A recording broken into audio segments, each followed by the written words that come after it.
Tal día como hoy, un 7 de febrero de 1897, Benito Pérez Galdós entraba en la Real Academia Española. Hemos querido aprovechar esta efeméride para conocer mejor la figura de este canario, nacido en Las Palmas de Gran Canaria y que se convirtió en uno de los mayores novelistas en nuestra lengua. Estamos viendo en las imágenes la que fue su casa natal, donde vivió los primeros años de su vida. Vida que fue muy interesante y ajetreada, fue periodista, corresponsal en el extranjero, también fue diputado y en su momento era una persona que generaba tantos amores como odios, pues fue muy crítico con los sectores más conservadores de la sociedad. Hoy queremos conocer mejor a Benito Pérez Galdós y nos acompaña para hacerlo la directora de la Casa Museo Benito Pérez Galdós, que como saben está en Las Palmas de Gran Canaria, está con nosotros. Victoria Galván González, muy buenos días, gracias por acompañarnos. Gracias, señora Galván, buenos días, por estar gracias con a ustedes por invitarme. Hay quien dice Encantada. que después de Cervantes, uno de los escritores más prolíficos fue Benito Pérez Galdós. Es canario, ¿lo conocemos lo suficiente? ¿Deberíamos de potenciarlo más o de conocer más sus obras y su vida? En efecto, sí, se conoce, pero siempre es poco todo lo que se puede hacer por difundir y promover la obra de un autor tan grande. Sobre todo porque fue un auténtico transformador de la novela de la época, marcó un antes y un después, en un momento en el que pues, había un gran auge de la novela realista. Él le dio su toque español y se convirtió en maestro, ¿no?, de novelista. Sí, realmente es que la novela, tal como la conocemos, que tenemos el antecedente de Cervantes y el Lazarillo de Tormes, la novela moderna surge en el 19 y él es el gran creador, tiene sus antecedentes, por supuesto, es el más prolífico, es el más heterogéneo. Sí, desde luego el padre de la novela, un clásico moderno, como dicen algunos críticos. Nace en Gran Canaria, ¿en qué ambiente? ¿Era un ambiente literario? Creo que fue el menor de 10 hermanos. ¿Ya escribían los hermanos, los padres? ¿De dónde les nace esa afición?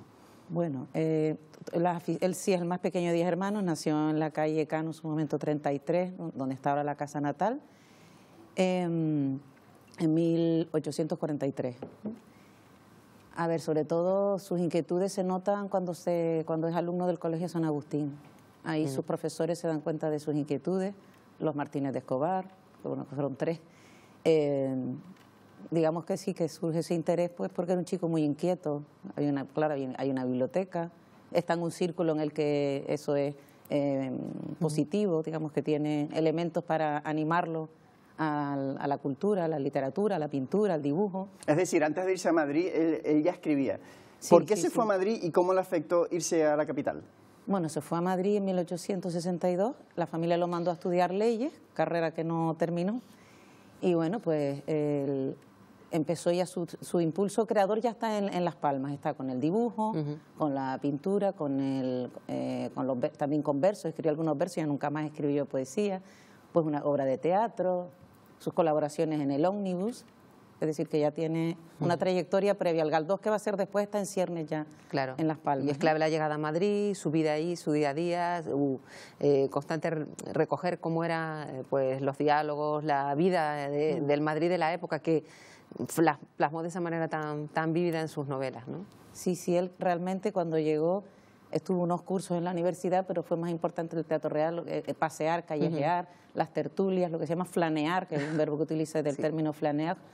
A ver, una persona pues observadora, atenta a la realidad, atenta a todo lo que le rodea, va tomando nota, es decir, que todo lo que él traslada a la novela es producto de esa observación.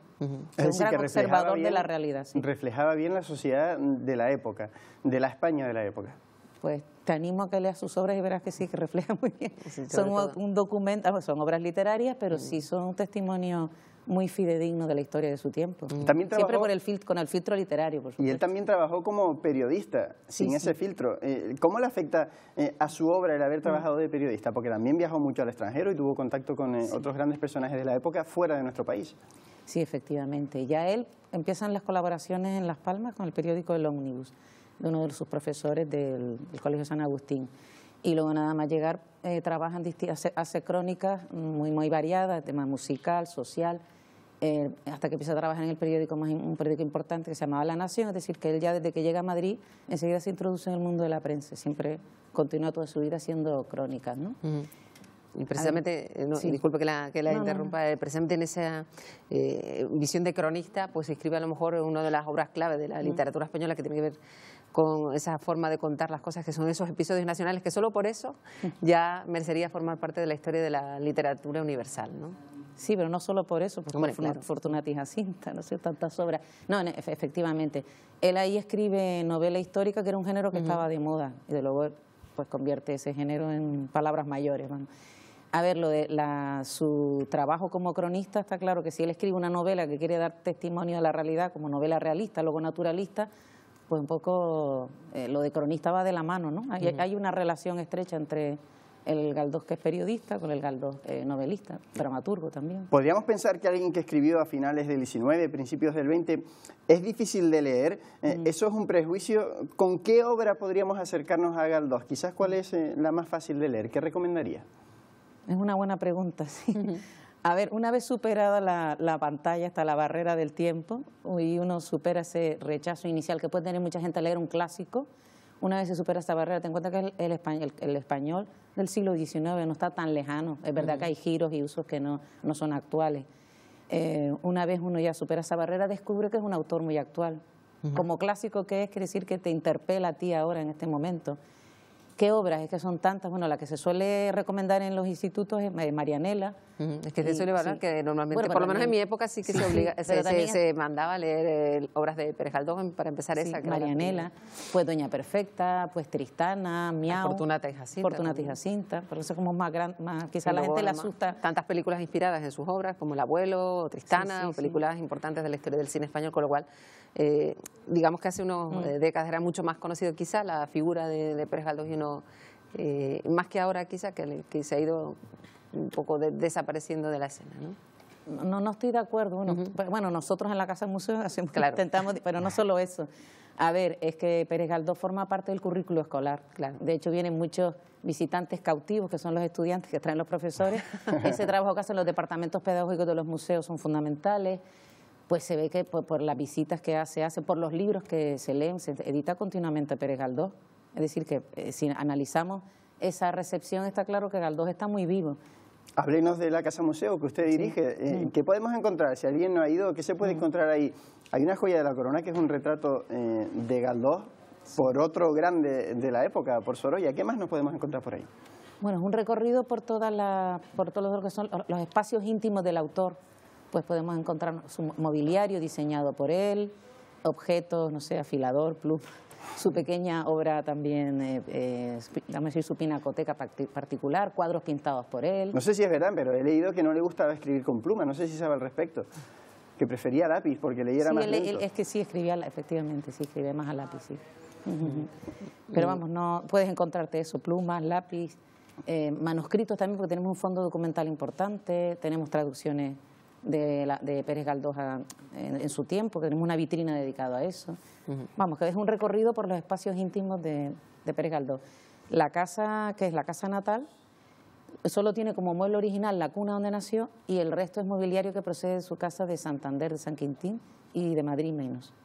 Rápidamente, porque nos quedamos sin tiempo, y quizás no es tan conocido, pero Galdós fue político, diputado por una isla.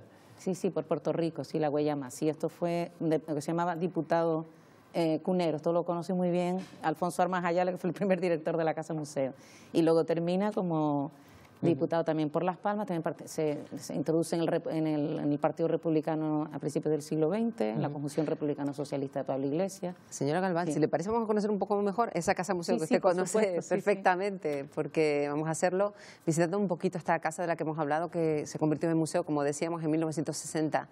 Jessica Díaz nos lo va a mostrar.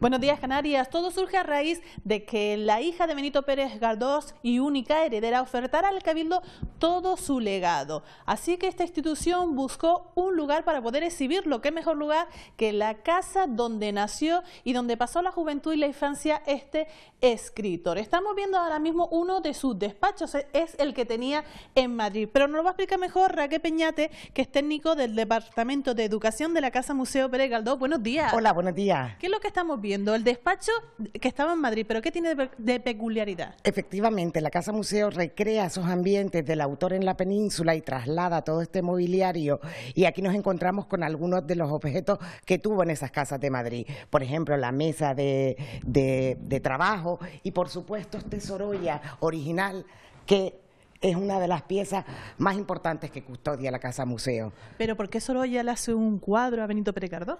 Galdós tuvo relación con varios artistas de la época y entre ellos con Sorolla. Pinta este retrato, se lo regala al autor y siempre lo mantuvo en lugares destacados. La verdad que es la imagen más reconocida y personifica perfectamente al autor, a la época, y luego, por ejemplo, ese detalle tan bonito y ese guiño de ese cuadro dentro del cuadro y la imagen del mar.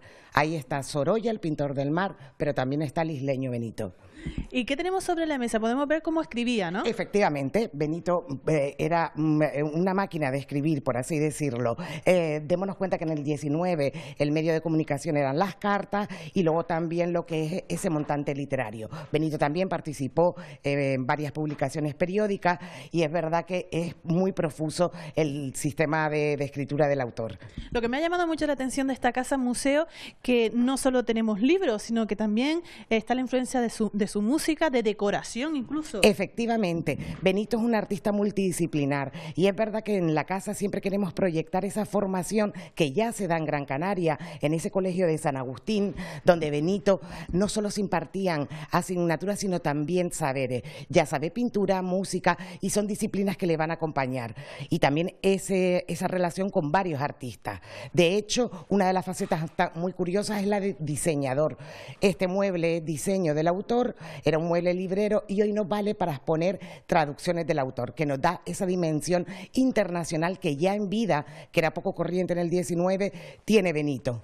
Y también estamos viendo aquí, por ejemplo, esta decoración de este mueble muy curioso, ¿no? Que también la hizo él. Efectivamente, es un mueble librero muy importante porque incluye el ex libri. Eran unos sellos que se hacían para las bibliotecas personales y este lo creó conjuntamente con Mélida, un artista muy reconocido del 19. Y lleva un lema que es Ars Natura Verita, arte, naturaleza y verdad, que resume muy bien lo que es el corpus galdosiano. Y también tenemos cuadros que ha pintado él, ¿no? La Marina siempre está presente, el mar y Galdós, que como isleño le gustaba y lo retrata profusamente, efectivamente. Raquel, esta casa tiene 2 pisos, aquí estamos viendo pues mobiliario que tenía él, pero en la planta baja también hay cosas importantes. Importantísimas, originales de ese legado documental que está compuesto por manuscritos, galeradas y luego un montante importantísimo que nos arma la biografía de Benito, que es el epistolario. No solo se relacionó con artistas